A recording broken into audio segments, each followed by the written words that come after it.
Sir 2019 केमती रहिबो नवीन को पाई कौन कौन क्षतिकारक हम? तांकर मिथुन राशि आद्रा नक्षत्र जेहेतु आर वर्ष को पर्यंत वर्षफल आरंभ होगा 16 तारीख रु तो 19 मसीहा जून जुलाई पर जाकि गोटे अति अत्यंत अशुभ समय आसूची एथर डिसेम्बर मास पर्यंत आज बा 2 दिन तलू गोटे हेल्थ इश्यू को लेकर जो ग्रह चली राहु ताको कहती से असुविधा कर पर्टिकुलाली स्वास्थ्यगत पॉलिटिकली किसी भी असुविधा हेनी 2019 इलेक्शन रे कौन असुविधा हबार ना जो जो मुख्यमंत्री होबार कथा से हे आदियो मु पॉलिटिकल एनालिस्ट नुह जी कि जहाँ कि बीजेपी भल कर ऑब्वियसली बीजेपी भल कर कि आंकर चीफ मिनिस्टरशिप टाक कहीं छड़े नहीं पारे भल भी करेंगे विशेषकर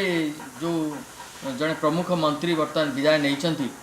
सी किसी डैमेज करें विशेषकर स्पेसिफिकली जगतसिंहपुर जिला आईपाई गोटे नुआ इलेक्शन पूर्व नुआ बड़ बड़ कैंडिडेट सब अन्य दलर ठीक जनवरी फेब्रुआरी दल को आसीजार संभावना अच्छी ये सब हूँ बृहस्पति आ शनि ट्रांजिट बा गोचर फल को लेकिन